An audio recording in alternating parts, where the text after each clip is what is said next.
Alarobia fa enina ny volana Novambra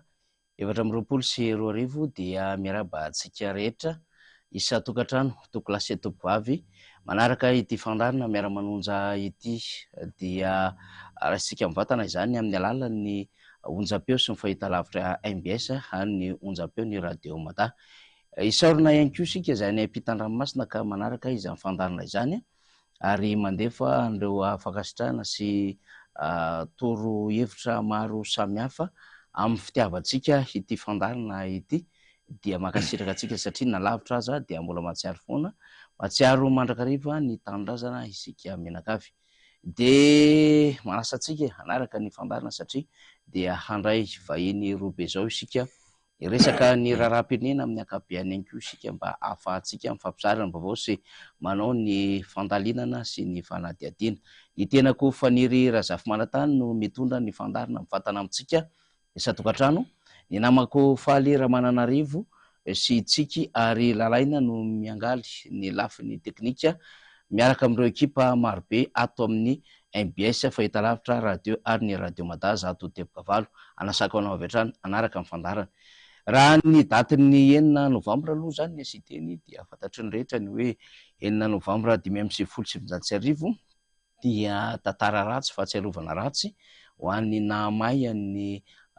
rovan'ny Manjakamiadana raha ara-tantara izany. Mbola tsy fantatra ny marina momba izany fa ho an'ny tantara fotsiny moa zany dia hoe mbola manjavozavo ary tao anatin'ny atsanina politika tamin'izany fotoanandro izany ary arivariva tokony tany amin'ny fitora mahery-tany no joalajoala ny afo teny Androvateny ary dia niazakazaka namonjy izany ny zanaka Antananarivo ara-tantara izany resahantsika izany. Fa ho an'ny datin'ny 9 Novambra ihany koa eto Madagasikara moa izy 9 Novambra any ivelany izy raha isika miteny izao mbola alindalina ny any amin'izao tenenantsika izao zany efa divaraina zany adiny valo menanenanora any Etats-Unis no tiako ambara amin'izany satria ny tanterahana omaly fa 5 volana Novambra ny fifidianana izay ho filoham-pirenena izay ho faha-17 any Etats-Unis ka raha ny fivoaran'ny vaovao amin'izao fotoana izao dia ny avy amin'ny Republikana Donald Trump no mitarika ny any moa zany ho an'ny raharaham-pifidianana dia grands électeurs na mpifidy vavety no mifidy fa ireo vahoaka no manome mivato amin'ireo mpifidy vavety misy ny avy amin'ny olona, misy ireo antenimera, misy ireo gouverneur samihafa izany dia ireny zany no vahoaka zany no manome vato amin'ireny dia amin'ny alalan'ireny zany no anaovana ny safidy isak'ireo firenena zany izay amivondrona ao anatin'izany Etats-Unis d'Amerika izany. Dia efa manomboka fantatra ny tendance satria manodidina 720 ny vato azon'ny Donald Trump raha ohatra ka 420 no vato azon'ny Kamala Harris avy amin'ny demokrata izany. Ny vato tadiavina moa zany 720 dia izay mahazo an'izay 720 izay no mandresy Donald Trump 720 amin'izao fotoana izao ary ireo fanjakana izay verina fa stratezika dia efa mazavazava lasan'ny Donald Trump raha ny tany Florida. Pennsylvanie izay tena nandrasany be sy maro dia mitariky Trump ihany ary miandry izay fanisam-bato izay. Izy moa zany dia efa niantso an'izay fandresena izay raha tsy misy ngamba ny fivana amin'ny ora farany ary inotsika fa tsy dia tena hoe mitovy ny aty Madagasikara ihany fa elektronika avokoa zany ny fomba fanisam-bato amin'ireo firenena ireo avy amin'ireo grands électeurs ihany koa ny fomba hitondrana azy fa ny vahoaka no manome fitokisana amin'ireo grands électeurs. Ny grands électeurs zany manao ny latsa-bato ahafahana manamarina izany vato azon'ilay ho filoham-pirenena. Raha 924 no fotoana izay nirotsahan'i Donald Trump tamin'izany fotoana izany dia nivoaka mpandresy izy teo anoloan'ny Hillary Clinton taty aoriana moa zany reo sy Donald Trump zany de rehefa resy Donald Trump dia miverina tamin'ny raharaham-pifidianana indray na de teo aza ny fanenjehana azy tamin'ireo karazana antota taratasy maro be ary tadidiny rehetra tao amin'ny Capitole tamin'izany fotoanandro izany satria dia dimy taona toy izao no nisy an'ilay fietsiketsehana lehibe niakarany reo azo lazaina hoe zay pomba any Donald Trump zany atao amin'ny anteny miram-pirenena tany Amerika izany nitarika fanenjehana azy izany fa teo ihany koa ny hoe nisy ireo dosie saripady no azoniny tany tranony rehefa tsy filoham-pirenena izy dia nitarika fanenjehana azy izany kanefa dia afaka tamin'ireo antota taratasy maro samihafa nanenjehana azy i Donald Trump ary dia zao afaka nirotsaka izao indray dia io zany managasanga fanjesena i Donald Trump républicain izy dia anisan'ireo olona tsy tia ady ary anisan'ireo mandany fanalanjaza tsy manaiky ny principe ny LGBT zay mahoraka be amin'ny zava-misy eran-tany ary anisan'ny ireo namatsy vola ny resaka fanampiana ny maha-olona zany na hoe aide humanitaire zany Donald Trump tamin'ny andron'ny demokrata Biden zany dia anisan'ny nokatsanana avokoa zany lafin-javatra rehetra izany fa misy fanomezam-bahana ny resaka ITZ ny resaka LGBT na ny resaka fiarahamonina tsy mirindra eo amin'ireo hoe mahazovana ny lasa milalina mivavy samy vavy ary be loatra ihany koa le sehatry ny ady zany dia voaray ny afatra ho an'ny Donald Trump Joe Biden moa zany no candidat ho an'ny demokrata saingy tsy afaka niatrika ny fifananana noho le hoe somary efa lehibe izy dia manana fahasahiranana eo amin'ny fitadidiana sy ny fitenenana sy ny fahafahamamindra izany dia nitsikarainy be sy maro azy izany dia nisitaka Joe Biden ary i Kamala Harris zay filoha hevitra tany États-Unis d'Amérique avy amin'ny demokraty no nasolo azy kanefa tsy naharaka ny hazakazaka zany Kamala Harris tsy mbola tanteraka zany hoe filoham-pirenena vehivavy any Amerika aloha zany satria efa saika nisy zany tamin'ny Hillary Clinton vadin'ny Bill Clinton taty amin'ny Kamala Harris dia rava ihany koa zay nofinofiny amin'ny fanjakana miraleta izay zany approche genre fa dia any am-pelantanany Donald Trump tafaverina amin'ny fitantanana ny firenena dia raha antsika eo zany rehetrarehetra izany fa ho an'ireo hoe nationaliste révolution petit blanche ny sisa zany dia mahazo vahana mahazo aina satria dia eny an-tanany ny tia tanindrazana zany zao Amerika amin'izao fotoana izao zay ny amin'iny fa misy saintsaina zany rehetrarehetra izany raharaham-pirenena moa eto Madagasikara na miteny an'izany ary dia mbola tsy azo tsokelana satria mbola mamay dia mamay ny zava-misy eto Madagasikara amin'izao fotoana izao ary mba hifampiresadresahana vahintsika rehefa aveo zany rehetrarehetra izany fa tsy maintsy ny resaka an'izany satria zay limba vao limpandrosoana ary everiko fa nitazainantsika tato anatin'ny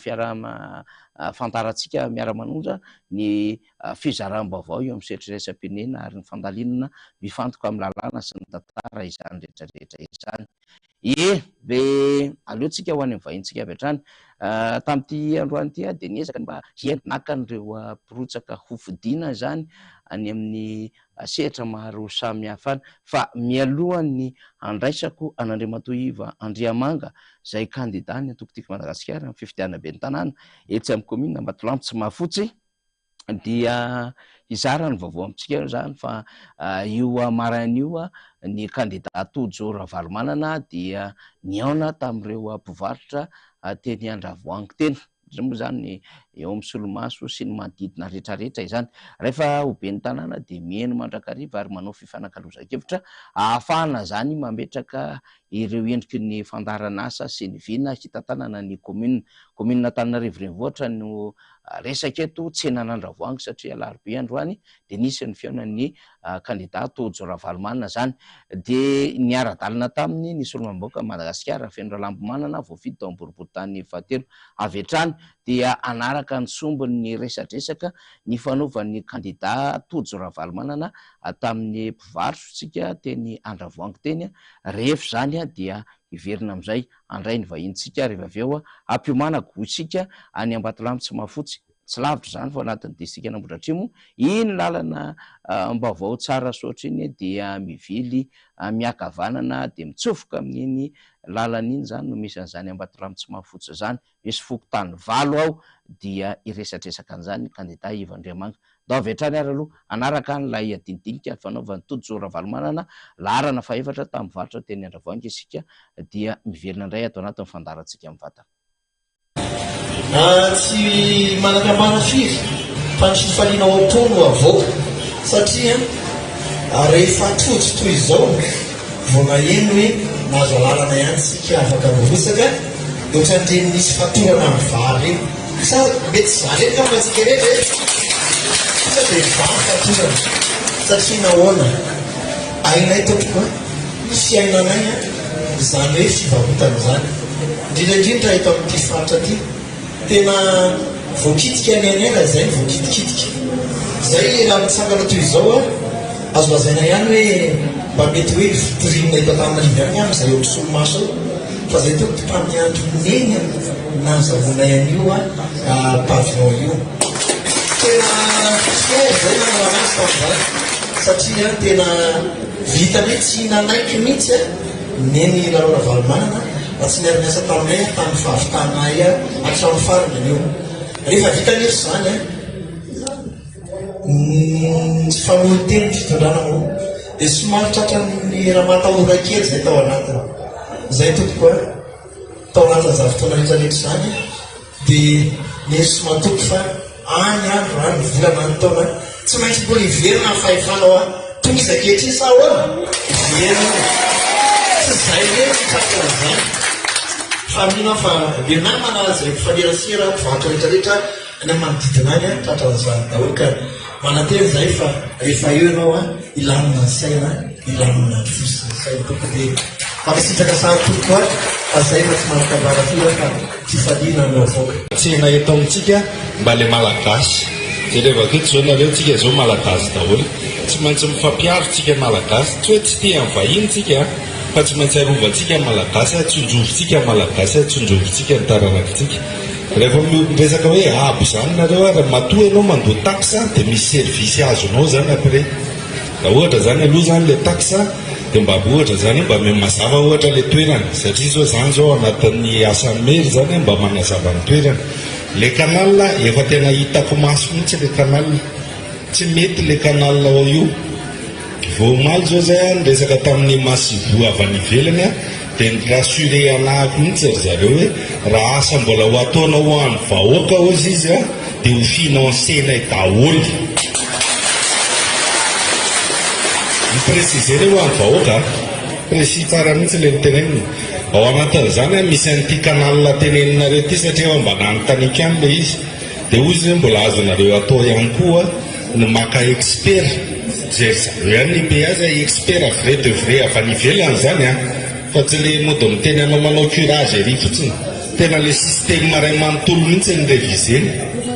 dia efa ao anatiny koa zany zavatra zany ary tsika mahay miresaka amin'izareo hananandry zareo confiance tsika zay mahatonga nahako eto miteny anareo hoe izahako any no lasa feo an'ny vahoaka nareo zany zao le vahoaka dia teneninareo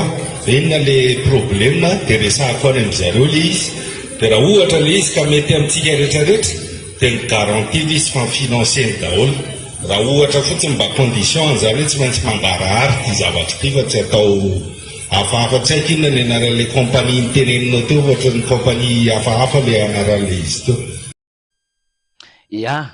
sombony zany fa ny tadim-bavao moa zany rariva miaraka ampanongazentsika fa ato anatin'ny fandarina miara-manonja isika dia mahazo ny tombony kely amin'izay fizaraham-bavao izay nanaraka ny afalian'ny mpivarotra tsika teny Andravoahangy ary naseho amin'ny mpivarotra ny amin'ny hoe ny fiara-miasa tamin'ny ben'ny tanàna neny Ravalomanana nahafahana nanatsara ny tsena tetsy Andravoahangy dia mba nahafahana ihany koa nampiseho zany ny amin'ny hoe zavatra mahafinaritra ary nisy ny tosika nisy ny fiara-miasa matotra teo amin'ny rototo amin'ny mpivarotra sy ny ben'ny tanàna tamin'izany fotoana andro zany ankehitriny tojo Ravalomanana anio zany kandida zay iza moa zany zanaky dada ihany zany dia mahafaly an'ireo mpivarotra zany hoe misy toy izany ny asa ny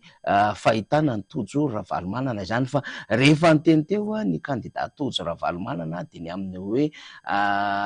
hanampy ho an'izay hoe tombontsoa an'ny vahoaka izay zany ny mpiara-miombonantoka am'ireo asa marobe zany mivatana ho an'ny vahoakan'Antananarivo efa nampanantenay moa zany satria dia anisany goavam-be ny fiarahana miasa am'ireo mpiara-miombonantoka indrindra ty Antananarivo renivohitra ity ka anisany efa nitononony teo ny amin'ny hoe fanadiovana andreo lakan-drano rehetra zay mety mitarika fahatsetsena sy fahaloton'ny tanàna izany goavana zany ary raha manaraka tsika ny faneho-kevitra Tojyravalomanana ho an'ny mpahay serasera de hoe tena tony tsara ary mipetrapetraka tsara mihitsy lay fomba fanehoan-hevitra ary efa azo lazaina fa hainy ny mampita ny havatra makany am'ireo olona zay hiantehafan'ny havatra dia ny vahoakan'Antananarivo izany tsotsotra kely ohatran'izany fotsiny no ahafahantsika mitsara sy milaza ny amin'ny hoe tena ao tsara le relève ao tsara lay kandida zay natolotry ny antokotiko Madagasikara ary tsy vitany hoe hahavita sy ahalala fa mahay ihany koa ny zavatra resahany sy ny zavatra hotantaniny aoriana kely eo zany de hitondra ny vaovao maro samihafa ihany tsika arakaraky ny fivoaram-baovao zany fa ireny moa zany endriky ny fidinina samihafa zay ataony larina faefatra eto Antananarivo renivohitra eny ary vaty avy hatrany ahako am'vahintsika etsy Ambatolampy Mahafotsy miarabanao Andriamatoa Ivandriamanga miarabanao Andriamatoa Faniry ary misaotranao fandraisana sady manaroatra miarahaba ny vahoaka Ambatolampy Mahafotsy izay commune ilatsahan'ny antoko tiako Madagasikara izay izaho moa zany mitondra izay faneva izay. Ia raha ara-tantara ny ezaka ihany no nanontany zany iza moa Andriamatoa Ivandriamanga de efa fantatra fa efa nitantana fokontany ianao nandritra ny taona maro atao anatin'izany commune Ambatolampy Mahafotsy zany ary efa nanao an'ireo karazana asa sosialy atao anatin'izany commune izany diso fantatry ny vahoaka satria de miainga amin'ny antanatohatra samihafa zany avy aty amin'ny fokontany nde ho any amin'ny commune fa tsara angambany Andriamatoa Ivandriamanga alohan'ny teny hidirako landalina kokoa raha eny Ambatolampy Mahafotsy mba tsara ihany ny ampahafantarina mijery antsika ny hoe ohatrohatry ny ahoana marina moa zany ny taoboan'ny tanàna Ambatolampy Mahafotsy isan'ny fokontany valo fa tena niendrikendriky ny tanàna sy ny tena mba miampiavaka an'izany commune Hirotsanao zany. Ia ny commune Ambatolampy Mahafotsy moa dia ny renivohitra mazava ho azy de eo Ambatolampy Mahafotsy ny mamaritra azy moa zany raha zay angamba tsotsoriko vetivety ny manasaraka azy amin'ny ireo commune anankiroa Avaradrano anankitelo moa zany Ambohimangarova, Sabotsinamena ary Ilafy dia ny fokontany zay nitantanako voalaza teo Ambodifasina dia mamaritra azy any amin'ny farany Andrefana manasaraka azy amin'ny commune Nosiala dia Soavinirivo ary ny avaratra mamaritra azy dia ny commune Meromandroso. Izay ny mahakasika ny commune Ambatolampy Mahafotsy. Ny fotom-piveloman'ny olona moa zany dia fambolena, misy mpanjono ao ary misy ny mpiasa ny zone France ary misy koa ireo mpiasa zay makaty an-drenivohitra manenjika ny asa birao samihafa. Ambatolampy Mahafotsy amin'ny ankapobeny zany de ndeha atao hoe sady tsy lavitra no tsy akaiky an'Antananarivo renivohitra izy kanefa raha tantara ihany koa zany ho an'Ambatolampy Mahafotsy nanana ny tantarany zany teo amin'ny fiainan'ny firenena amin'ny ankapobeny ho anao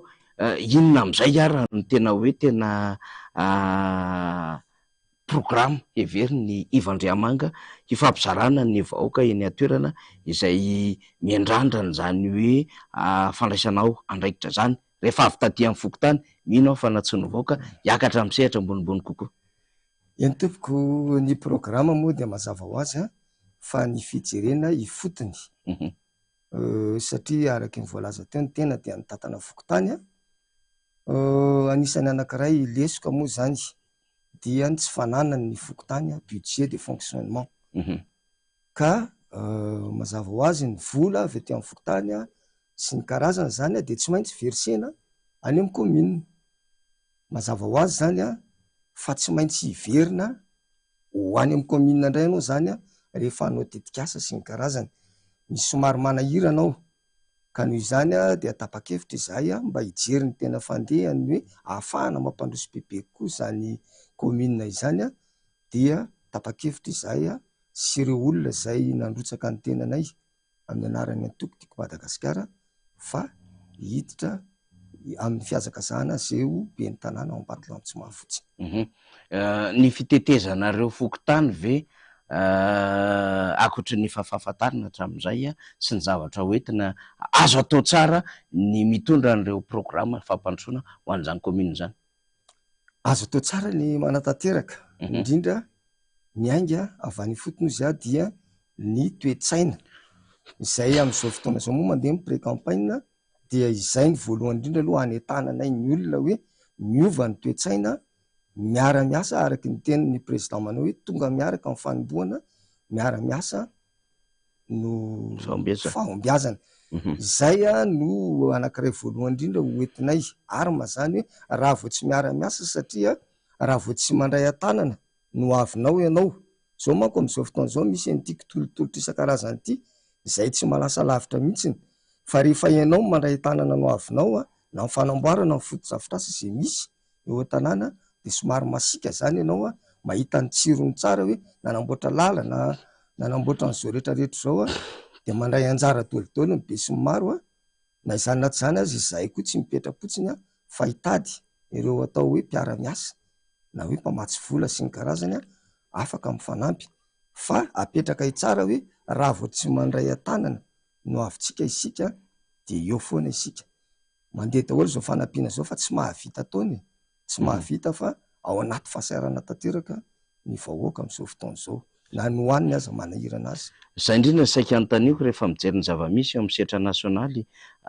ny vahoaka ao Ambatolampitsimahafotsi koa ve na dia hoe misy tantsaha, misy mpiasa aty andrenivohitra mitovy amin'ny vahoaka malagasy septry ny delestage, tsy misy rano, sahirana arak'asa sy eo amin'ny resaka vidim-piainana amin'ny ankapobeny. Iva Andriamanga.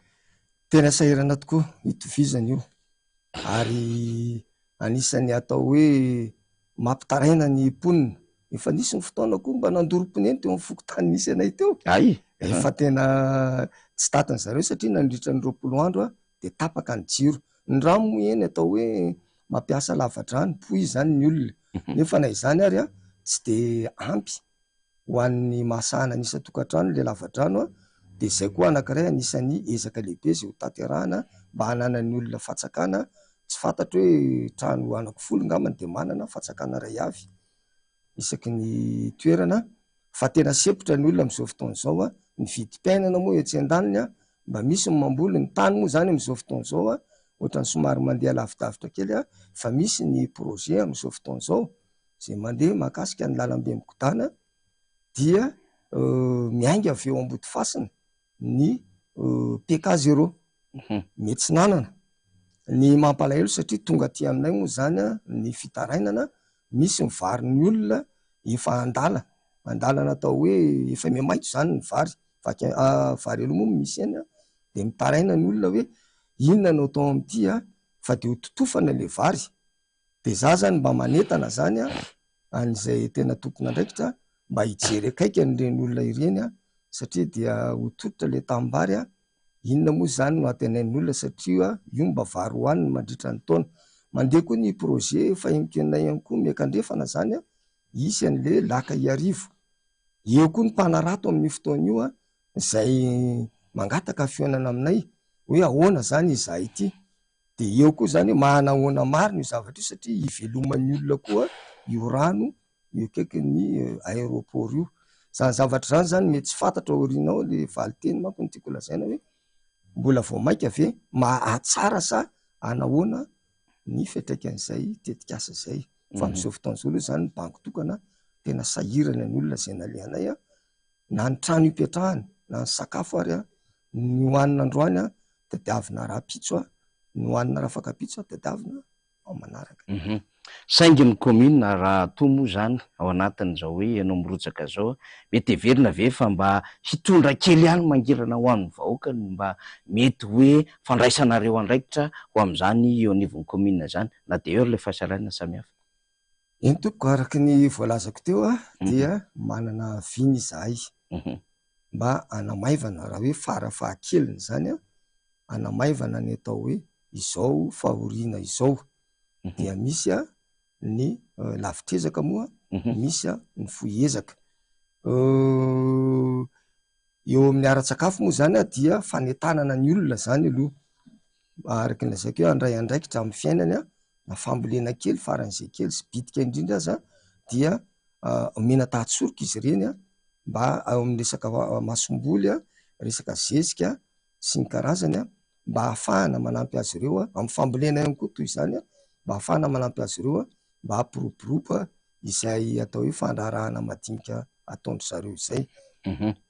Ya, ankoatran'izay a mandeha ihany moa zany tsika satria ao anatin'ny fampahafantarana sady amarana fivahinianana hoe to fanarana miara-manonja. Za tsy anontany hoe inona ny tombony ananany ny kandida Ivan-Dremanga fa tsy maintsy misy foana ny tombony, fa hoe inona mba heverina fa tena mba mampiavaka an'izany kandida ny antoko-tiako Madagasikara izany ao amin'ny commune Ambatolampy tsy Mahafotsy ary amara-parana antsika azy. Ny tombony aloha mazava ho azy dia ny traikefa izay nananako teo amin'ny fitondrana olona, izany hoe eo amin'ny resaka hitarika zany a dia fananana betsaka satria 9 taona no nitondrako fokontany Ambodifasina. Ny olona dia saika betsaka koa mahafantatra, ary atao hoe tsy dia nanana olona na teo amin'ny fiarahamonina, mety misy ihany ny problème tsy nailany fa zavatra fiainana moa zany zavatra zany a. Manaraka izany a dia hatramin'izay a dia ny antoko tiako Madagasikara no teo, ary tsy mbola nisy atoko a nandrombaka an'izany teo commune Ambatolampy tsy Mahafotsy zany a, fa ny tiako Madagasikara nefa nitondra teo hatramin'izay a. Matoa zany antoko tiako Madagasikara matanjaka eo a, mbola eo hatramin'izao a, dia mino koa fa mbola anana an'izay atao hoe safidy ho amin'ny antoko tiako Madagasikara, kandida izay tolotry ny tiako Madagasikara izay a, ny eo amin'ny commune Ambatolampy tsy Mahafotsy. Ny ndeha ataoko hoe olana samihafa raha mpifidianana ohatran'izao a, dia eo amin'ny lafin'le afetsifetsena madinidinika, manangonangona karaha-mpifidianana, karaha-mpanondro, mandeha mandrokondroko olona maro samihafa, manoratsoratra anaranany, efa manomanomana amin'ny paipakady samihafa, ahafahana zany manabotsina ny vato sy ny sisa ihany koa zany a. Ianareo ve mba manana paikady ihany na efa mba mahafantapantatra misy an'izany ve ny Ambatolampy tsy Mahafotsy mba iomanan'ny vahoaka dia n'izao zany Andriamatoa Ivan-Dremanga tsy mbola afaka miresaka zavatra betsaka moa zany tsika, fa ny fahaiza-mandamo manentana mady sanatra n'izany a, mbola misy te hiditra amin'izany lalan-dririna zany, aloha ihany manko soroana zavatra tahak'izay. Tena misy tokotrany, ary misy porofo mihitsiny a ny zavatra ataon'ny kandida sasany izay mampalahelo a, ny fizarana vola sy ny karazany moa ny anazy izy, anazy ny zavatra izay a. Ny anay dia tsy tazainay amin'izay le olona fa mila miasa hozy izy zahay, fa eo amin'io resaka atao hoe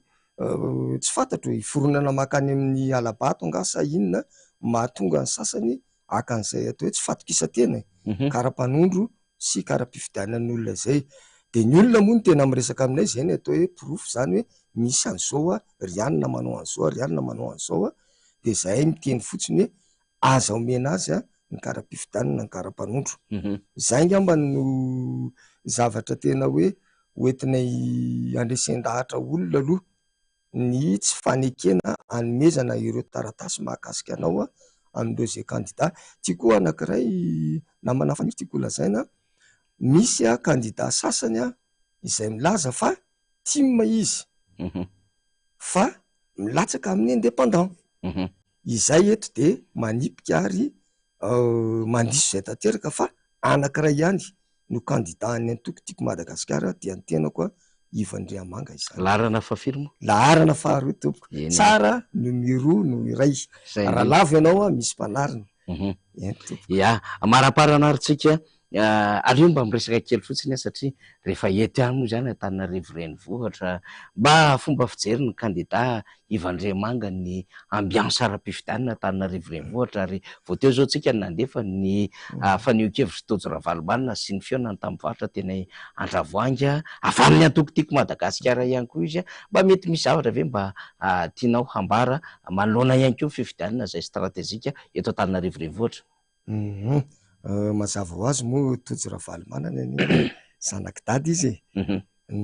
tenanaiko moa zany de ao anatiny hoe zanaky dada pirala mizara dianombo moa zany izahay mahita zahay fa manana herizika betsaky tojo ho tafiditra ao anatin'izany atao hoe fitantanana ny commune Antananarivo renivohitra zany, ary tena fanirinay hoe ny atoko tiako Madagasikara no tokony ahazo ny toerana io. Tiako lazaina amin'izay manko mitanjaky ny atoko ny zavatra izay fanenany atoko teto amin'ity atao hoe Antananarivo renivohitra zany ny dadany teo Andriamatoa Filoha Marc Ravalomanana, ny mamany ihany koa Ramatoa Laloha Ravalomanana. Maninona moa raha ohatra ny hoe ny zanany tena zanany Tojo Ravalomanana mitondra eo izay atao hoe tsy mbola nisy zavatra tsy nentina ataony fa mendrika ho izy no hitantana ny commune Antananarivo renivohitra. Eny ary amarana azy tsika alohan'ny alana ohatry maika ray minitra ianao hiresaka ny vahoaka eny Ambodifasana zany satria dia tsy fantatra indray Roviana no tafaverina na ho atao amin'ny fandarina miara-manonja na ho any amin'ny fandarina manokana fa vokarin'ny MBS sy ny Radio Mada dia maika ray minitra ianao zany mba hifanentana amin'ny vahoaka n'Ambodifasana kandida alarina faharoa Iva Andriamanga avy amin'ny antoko tiako Madagasikara. Eny ary mitodika aminareo vahoakany commune Ambatolampy tsy Mahafotsy ho avy moa zany ny fifidianana amin'izao fotoana izao nefany dia efa mandeha ny atao hoe fitetezana isan-tokantrano, izay dia manantanteraka izany ho anareo izay tsy mbola nandehananay dia aza matahotra satria be da be nareo manontany hoe aiza ny kandida antime ho avy izahay fa mbola miandry fotoana satria mbola manamboatra ny programa izay anatonana anareo tsirairay avy any. Manafatra ihany ny tenanay amin'ny resaka fanomezana sy fangatahana nireny atao hoe kara-pifidianana sy kara-panondro. Aza omena azy ny mahakasika anareo satria tsy fantatra izay hanaovan'olona an'ireny kara-panondro sy kara-pifidiananareo ireny. Raha misy mamy vola, izay moa zany vola nomeny raiso ny vola fa ny safidinao aza midy. Dia izay ngamba ny teniko farany koa dia mametraka ny veloma mandram-piona mandram-pitafa ho antsika rehetra eny Ambatolampy. Misaotra tompoko. Eny ary dia makasitraka ny Andriamatoa Iva Andriamanga kandida avy amin'ny antoko tiako Madagasikara rehetra amin'ny commune Ambatolampy tsy Mahafotsy, izay ny vahiny teto amin'ny fandarantsika. Ao ambadika ao iomana hiaraka amintsika rehefa avy eo Andriamatoa Yarmon Omendalana ianao tompoko. Andriamatoa Yarmon zany izay olom-pirenena anisan'ny mpanaraka ny raharaha-pirenena ihany koa kanefa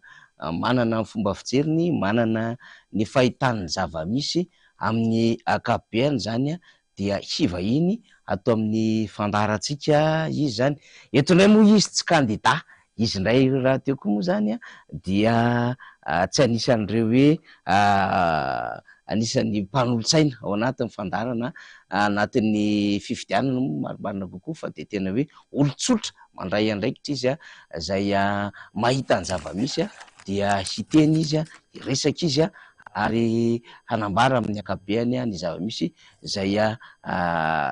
mety mba ahitany fanadihadiana ho an'ny fiainan'ny firenena. Dia hitantsika mipetraka amin'ny seza izao moa zany Andriamatoa Armand zany mba ahafahana zany mizara amintsika vahoaka malagasy ny zava-misy. Andriamatoa Armand, miarabanao aloha zany tonga eto amin'ny fandarantsika, ezakitsika hiresaka ihany raha-pinina izay azo resana. Miaraba aloha tonga soa matsara eto. Ya, voalohany dia miaraba anao Rala Faniry, miaraba koa namana rehetra mpiara-miasa ato amin'ny télé sy radio MBS. Miaraba koa ny vahoaka malagasy rehetra na ny any ivelany na ny eto Madagasikara. Miaraba anareo siraray aby ny tegnako indrindra moa ny vahoaka ny Manakara izay faritra misy anay fa dia mirary soa asika rehetra aby amin'izao fotoana izao. Rehefa mifampiresadresaka isika mirahalahy dia milaza ny amin'ny hoe tena hitantara ny zava-misy amin'ny ankapobeny mihitsy mba hiainankiainan'ny vahoaka izany eo moa zany fahantrana mahazo ny vahoaka malagasy ny fiasaranany vahoaka malagasy, mahazo ny firenena ao anatin'izany sosialim-bahoaka, ny olona ny delestazy, de resakitsika ny raharaham-pifidianana zay anisany voaresaka ihany koa zany fifidianana lasa teo. Andriamatoa Armand, avy any Atsimo Atsinanana ianao niakatra aty ianao mba hitanisa hilaza ny zava-misy alohan'ny tena iresahantsika aloha zany ny zava-misy akapiben'ny aina ny firenena farafangana ianao raha sy diso farafangana manakara inona ny zava-misy aloha hany amin'ny distrika zay avy nialanao tany aloha zany amin'ny fiainana ara-tsosialy mponina? Ya, ny zava-misy aloha zany voalohany ny ara sosiala zay iainan'ny vahoaka aloha zany tena mampalahelo, de tena mampalahelo raha lafaniry. Mampalahelo misy zany iainan'ny vahoaka agny amin'ny faritra io satria raha tao zany malaza anazy, mafoifoy anazy de fa tsisy antenaina intsony, tsisy zavatra hoe rabirambesina intsony satria da tena fa mijaly ny vahoaka, tena mijaly. Tsisy rambesina, tsisy inona, de manao inona zany ny vahoaka? Nataon'ny vahoaka zany da ny fambolena moa eo avao igny, sy da raha loatra ny fambolena fa ohatra zao zany atasika hoe manakara eky zany ohatra ndao manakara zao zany nisy poro manakara io taloha, manakara be io, manakara be io, de io poro io zany io tena mba fiaignan'ny vahoaka tao Manakara iaho toa anisan'ny asa tam'izany eo miresaka aminao zao, fa hatram'izao mo rava moa zany io poro io, ka rehefa rava de mbola sy tafarigna hatram'izao zany da lasa tsisy tena sahiragna zany tena sahiragna zany ny vahoaka amin'ny faritra Atsimo Atsinanana igny zany, fa da sika moa mbola hiditra amin'ny resaka raha eny ka zay fahasarana zay mihitsy ny tiako fantatra hoe fahasarana zany de zao tsisy asa zany, tsisy ninina fambolena zany tsy mandiaraka ny tokony izy, ny vidin'ny zavatra efa sy zaka, da ny magnaraka an'izay zany ka ny tiako zakaina eto zany de zao hoe efa mba mitady hoe fiovana zany, hoe mitady hoe inona ny tokony ho atao ny vahoaka Manakara am'izao fotoana zao zany, na ny farafangana koa de ohatran'izay daholo zany, fa efa hiatrika anazy moa isika zao zany, fa da zay aloha amin'igny aloha ankapobeny eky aloha. Ya, eny ary ndao resaka zava-misy amin'ny ankapobeny tsika mantra zany nentinao teo ny sombony avy any aminareo zany fa ho an'ny firenena malagasy ray manontolo anaty fahasaranana am'izao fotoana zao,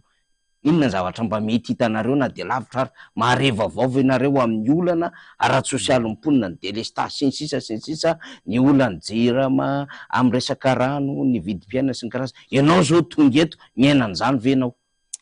Tena miaigna am'izany tokoa zahay raha lafaniry, tena miaigna am'izany isanandro misy, ka satria gn'antony mahanitra loatra ny firenena am'izao fotoana zao, de ny mampahanitra ny firenena zao zany de sotra fosiny satria izao fitondrana am'izao fotoana zao dia ny rehefa niditra tam'izao fitondrana zao zany, izao fitondram-panjakana zao dia sy tamin'ny alalan'ny fifidianana na hoe tamin'ny alalan'ny resaka hoe mba famarina, ohatra moa zany hoe mba fifidianana zany vatao nandraisana ny fahefana ny fitondrana sy zay tam'izao zany nataon'ity fitondrana ty, fa tamin'ny alalan'ny fanonganam-panjakana. Ohatra zany ary tamy 2009 tsisy fifidianana tamy 2009 raha lafaniry tsisy, sao manko misy mizaka ny sasany hoe nagnino aloha tamy 2002 hoe premier tour de vita, tamin'ny 2002 nisy fifidianana fifidianana tamin'igny, fa tamin'ny 2009 tompoko sisy fifidianana fa tonga de hoe fanonganana fanjakana sotrao, ka rehefa naongony zao fanjakana zao zany ny fanjakana tamy 2009 de naomby igny fanonganam-panjakana nataony, rehefa naomby de zao vokany, zao fahatrana lalina faderanovana zao e vokany fanonganam-panjakana, ka ao anatin'ny anatin'io am'izao fotoana zao zany rehefa tonga ny fifidianana taorianan'izao ary rehefa tonga fifidianana ary de zao tadidiko sara zay raha lafaniry tonga tany amin'ny eta Manakara tany Andriamatoa Filoha Zaina tamin'izay fotoana izay nao propagande. Raha izao izy ny tao apetraka eo amin'ny fitondrana eo rehefa manakara dia ataoko 500 ny kapoky ny vary, 500 ny kilô ny vary. Zay sara ny teniny. Raha ilaina zay proof zay da hoetiketo zay raha ilaina. Kanefa rehefa tao apetraka izy ary na de ataosika hoe sika siditra hoe ahoana ny napetraka anazy teo, ahoana ny lalinazy teo avy tamin'ny alalan'izy tena mivoaka ve sa taigny faratampony amin'ny fiasaran'ny vato ohatran'izany isika siditra am'izay satria ifizay efa hoe malaza eto hoe nahita raigny ry sika voaka malagasy na de hagnano fitaraigny sika voaka madinika hoe zao ny lany raha taminay taty, zao ny valim-pividany taminay taty. Rehefa tonga amin'ny faratampony igny de hoe ekena ry vahoaka fa tsy mitomboka, raisina fa tsy mitomboka. Zay zany de rehefa tonga ry izy zary mba anao ve raha lafaniry rehefa nahita ve samy itondrany findram-parakana zao mba efa nahita kapoky ny vary 500 teto ve na ohatra am'izay ohatrin'izy zany zao any manakara manakara zao ny kapoky ny vary 1000 ariary 700 zay kapoky ny vary. Nefa mitadiny zany vola ividinany zany kapoky ny vary zany tena mafy, tena besaka efa tsy mihinan-kanina am'izao agny raha lafaniry, besaka ny tsy mihinan-kanina. Tena efa mampalahelo ny zaza am'izany moa, zaza nateraky ny ray aman-dreny mba tokony velogno tsara, hihinan-kanina tsara, ilamina tsara ny fiainany, tena zéro, mampalahelo. Kanefa ne magaga mitantara am'izany foana ianareo any izao ny zava-misy fa rehefa mandeha ny fifidianana rehefa aveo de mbola nomenareo vady be le Filoha Zaina fa nampanantena pôkaty tamin'izany fotoana zany. Zany hoe mbola misy olona resy lahatra na de eo aza le hoe fampanantenana pôkaty tsy le fandrany mahavariana ihany mieritreritra an'izany. Raha ny tena marina raha lafaniry sy de zay loatra sy de le vahoaka misy nampandany no nifidy ka nalany an'izao fitondram-parakara am'izao filopery sy vahoaka loatra. Fa ny vahoaka ho voaka malagasy ny raha lafaniry fa mahay mifidy efa mahay mandinika hoe tiako ny fidinay mba isinzovinay ho avy ny taranakay ty efa mahay an'izany voaka malagasy fa saingy misy teny farany hoe raisina fa sy mitombona ao foana zany problème-ny valim-pifidianana. Efa malaza zany efa malaza ohatra fosiny ary tamin'ny fifidianana député farany teo na eny sara sika fa tamin'ny faritra Toliara nisy bureau de vote isaky eo amin'ny 10 mahery zay gnany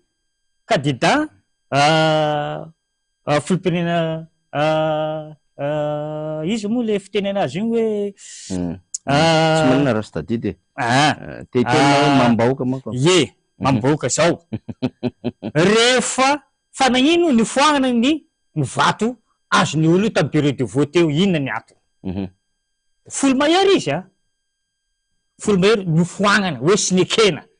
ka raha ohatra araka mba ny candidat-mpanjakana zany araka zany nahazo hoe nifoagnana ny vato azy ny candidat-mpanjakana zay de nekeny fitondram-panjakana ve kanefa raha nignafa izy de ekena ohatrohatran'izay zany tiako zakaina fa zany zao de fa mampalahelo aby mampalahelo satria ino ny fototry ny zavatra zay zany ny fitondrana ny tony atomboka tamin'ny fidignana an-dalambe fanongam-panjakana da sisy raha manjary daholo zay zavatra rehetra ao aminy ny vahoaka ny am'izao solokonao raha lafaniry mizaly de tena sy nisy vahoaka malagasy ny andrandra rehefa nagnano propagande ny Andriamatoa Filoha Zaina am'izao fotoana zao sisy nangataka hoe Andriamatoa Filoha rehefa anao tao apetraka eo mba mangataka zay asivo téléphérique agny eto Antananarivo renivohitra raha izay na nisy nangataka hoe raha anao tao apetraka eo dia mba asivo ny taxi bicycleta raha anao tao apetraka eo Andriamatoa Filoha de asivo ny taxi moto sisy nangataka zany voaka malagasy fa noho ny fahatrany ny voaka malagasy am'izao fotoana zao amin'ny ataony fitondrana de voatery lasa natao taxi aby bicycleta iaho loatra am'izay neoko raha lafaniry mbola sy nahita zany taxi bicycleta zany raha sam'izao fotoana zao fa sy fidiny an'le olo izy fa mafy tsy mihinana marary tsy mihinana zaza sy mampalelo hoe sy hinana de sy misy midemerity ambakany de misy mety hoe sanazy bicycleta fa an'olon-draminy any da mba hinanany za gn'asa tsisika za fitondrana zany ambarako nao sara sy hitako zay orinasa vokariny zao Orinasa tamin'ny fitondrana taloha zay naonga zao fitondrana zao ary mbola sy tafarina zao fotoana zao. Ohatra manontany hoe aiza izy anao pirofary ohatra. Ilain'ny mpanaraka atsika koa ohatra sady lavitra sika Griffy. Griffy zany zao ny Fransa namelogna olona mandrivona faritra Avaradrano mba sy lazao hoe Tanarivo renivohitra. Io Griffy Ambatobe zany, Griffy zany. Io Griffy io da tena nandroso ary tena nampandeha fiainan'olo teto amin'ny faritra Avaradrano sy Tanarivo renivohitra zany. Ino rehefa tonga ny fanonganam-panjakana taon'izao fitondrana zao tamin'ny fotoana tamin'ny 2009 nikaty ny Griffy. Rehefa nikaty ny Griffy zao ary rehefa tafapetraka ary zao fitondrana zao zany rehefa navita ny fanonganam-panjakana natao na de sy vitany tamin'ny titeza mity izy ary fa tamin'izao fitondrany tafara taty zao magnino mba nisokafona am'izay Griffy mba tokony mba sikafona am'izay Griffy fa satria mandrivony maro ny olo niasa tao aiza ry ologno zao ary aiza sanasa. Nefa io orinasa io raha lafaniry vo miala ao an-tragnonao zao ny Andriamatoa Filohazaina vo miala ao an-tragnonao ohatra mandeha an-davaranga ohatra de Griffy hitanao Griffy. Nefa misika miteny zao mampalelogna zao fa raha hitako amao zao tena ohatra ny tobily mavomavo mitondra fako saiko ohatra zany io zao mameno an'io Griffy io ao mampalelo daholo zany ka noho zany dia mizaly ny vahoaka magnaraka an'izay koa anao resaka natao momba resaka hoe délestage izy anao ka izany gn'ataoko anao raha lafaniry rehefa sy milamina hatramin'ny lohany zany ny fitondrana de sy milamina daholo ny resa rehetra ary ny délestage kosa aloha tsy mbola isy délestage tena disy tafa ohatra be ohatra zao kosa hatramin'izay na Madagasikara tena distrôny zao ry malagasy tena tafa ohatra zao agnatin'ny ray andro feza lahy misy 4-5 tapaka ny ziro ny rano efa tena efa tsy hitako sony zay ilazana azy tena efa mafy miaigna sika vahoaka malagasy am'izao fotoana zao ka asany mba tokony ieritseritra am'izay isika nefa sy mamesigna vahoaka madinika ny ao sika nefa mandinika sika nefa mieritseritra ino moa mipirofony zany teo fividianana député teto Andrenivohitra teto Antananarivo teto ino moa nitarika teto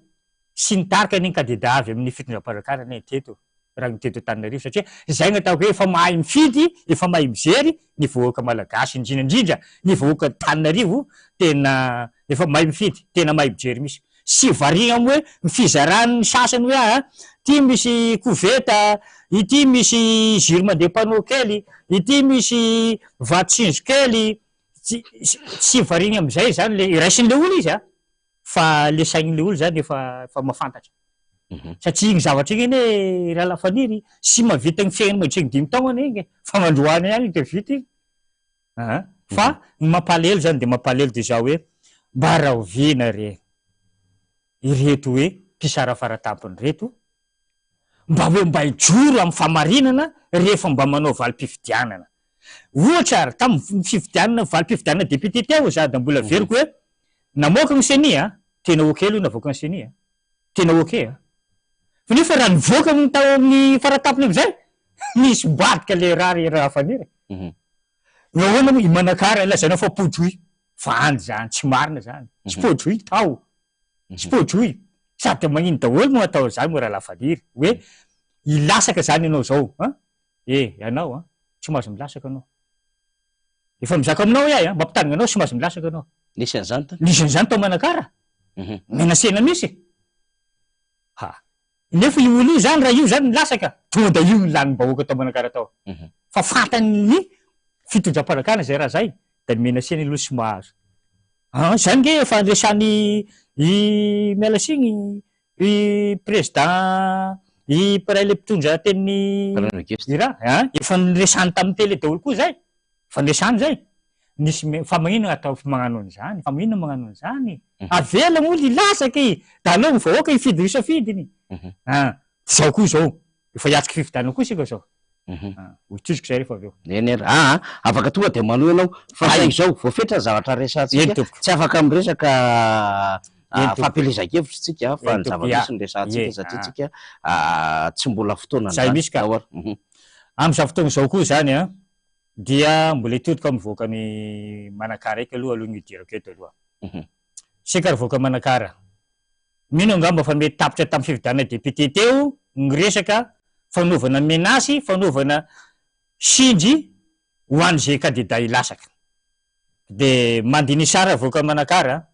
fa ho rasy ny tantara hazon'ny manakara, surtout Iakofafa, Andragondaro,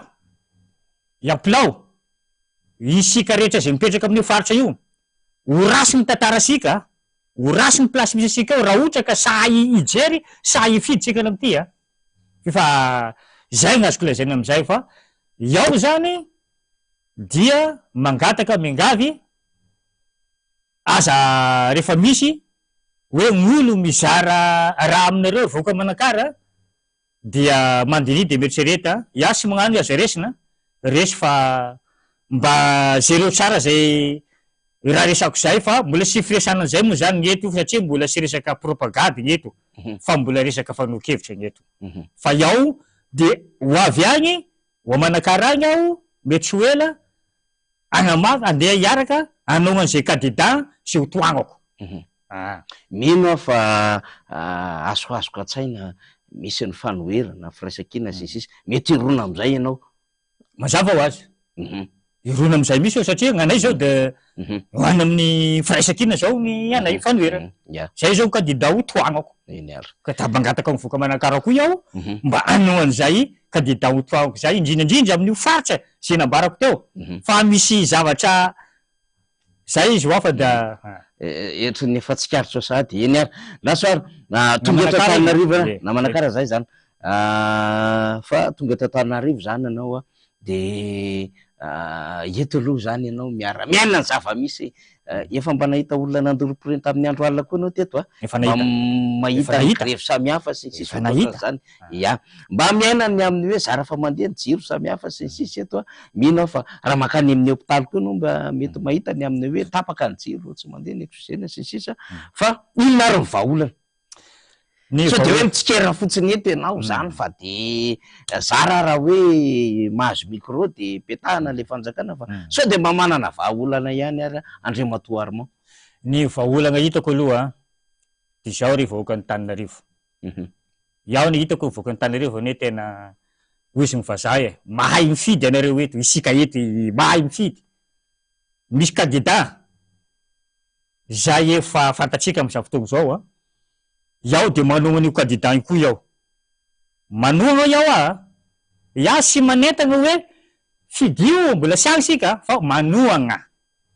de siza zany fa kandida numéro 4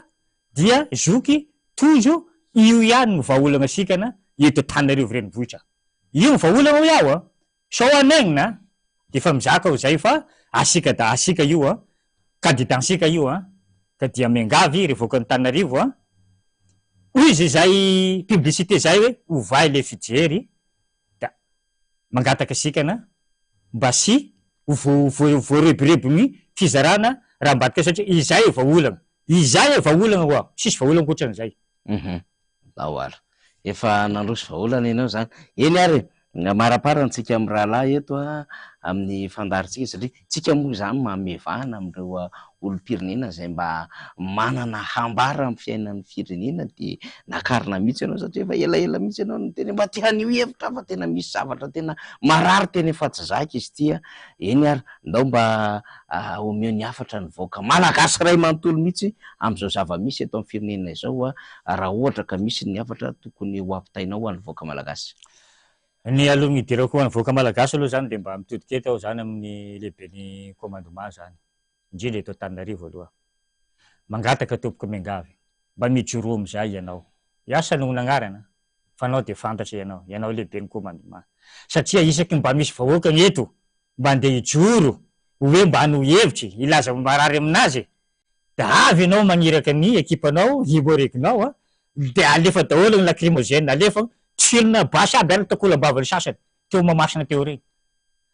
sy mety regny malagasy raha ireny aminao regny Andriamatoa lehiben'ny commandement tena malagasy raha hitandrazana aminao reo pra hitandrazana aminao regny mba hovay am'izay le fomba fitondran-tegnanao magnano hoe didy zadona magnano zay eri-pamoretana meko ohatry anao samy lehibe samy commandement daholo nareo Tanao commandement i Colonel Faneva mba manova ohatry ny modely nataony colonel igny reo lehibe ny commande manova satria igny amin'ny faritry misy anazy agny faritry mena be Moridava agny tena simba magnano ohatra zao misy olo mba tianao hevitra da enony tsara da omeny fahefana olo manao hevitra fa tandremo izy ny mangalagasy tandremo ny mandrobaka ran'olo tandremo mandoro zay aikeny tsara tanao misy olo ohatra hoe agny amizao zao raha lafaniry misy an'izany hoe manana tany anao mila aiza mamboly anao manana zay olo sy manana fambolena amin'agny amizao to da saziny raha namana igny Andriamatoa zaina igny ka ino zany mba mangataka ao zany le lehibe ny commandement asa no anaranao fa fatanao zany mba saro amizay ny zavatra natanao ohatra mitarika an'regny ekipanao regny sy mety regny fa mampalahelo raha mba taminao zany place mba fianakavianao ary ny tsiriny namanareo tamy takolambava teo Mahamasina igny de mety mafaly anao ve regny mampalahelo regny Andriamatoa lehibe ny commandement fa mba mangataka ampy zay mba andao amizay anao mba oeto amizay ekipanao iaro ny vahoaka mba oeto amizay ekipanao agnatanteraka hoe ianareo de miaro ny vahoaka sy ny fananany mba andao amizay fa sy hoe iaro ny olo tokana na iaro ny olo anakiroa na telo eto amy firenena fa mba ny vahoaka rehetra malagasy amizay marovanareo vahoaka malagasy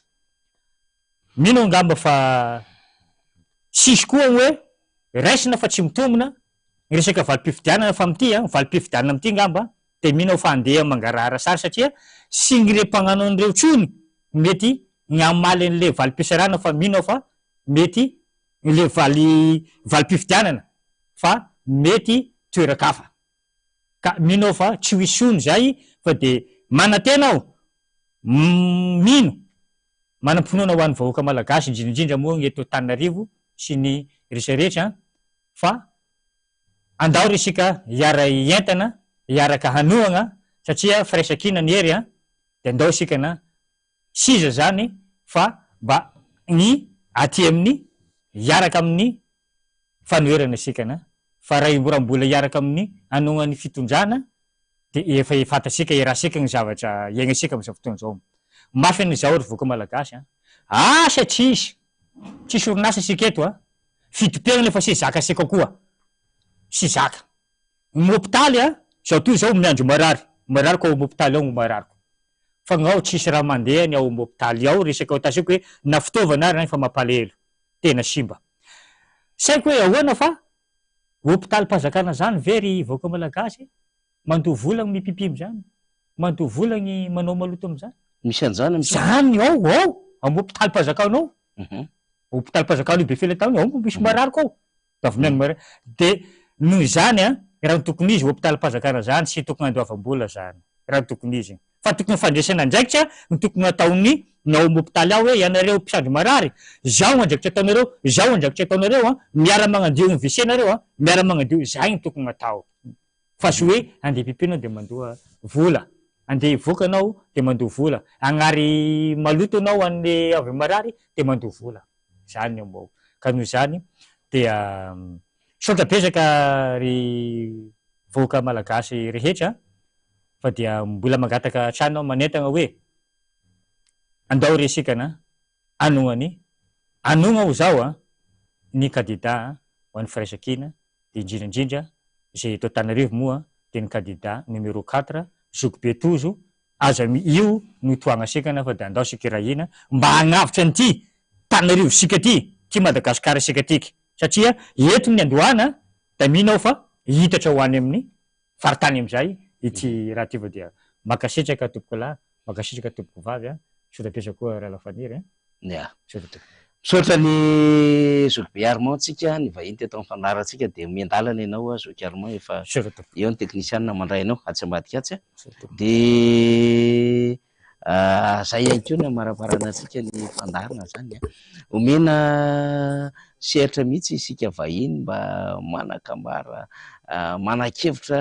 eto amin'ny firenena zany de te hivahiny amin'ny fandarantsika de atso zay resao zay de alamina amin'ny fandaram-potoana Zay ihany koa no azo naroso tamin'ity atoandro ity zany tato anaty fandarina miara-manonja nandray ny Ivandriamanga isika teo kandida ny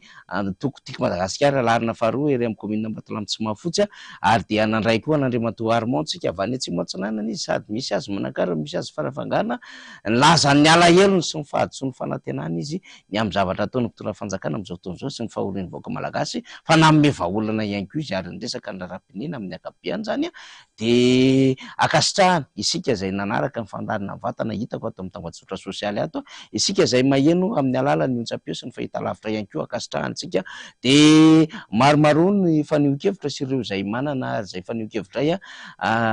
hivatana hivahiny amin'ny fandarantsika de raha ohatra ka tsy azontsika amin'ny antso antaribiny tena koa dia manana ny compte Facebook Faniry Razafy afaka hidirantsika ao anatin'ny MP zany mba ahafahantsika zany manao ny fandaminana isika izay tiany hevitra indrindra ihany koa ny fanohanana ny kandida Tojo Ravalomanana satria dia maro be ianareo no miresaka amiko ahoana ny atao inona no andraikitra tokony tandrify anay fa tena handray andraikitra zay amin'izany fanohanana ny Tojo Ravalomanana zany ary zay le hoe pré-campagne ihany koa fa metrahana an'ireo komity mpanohana samihafa de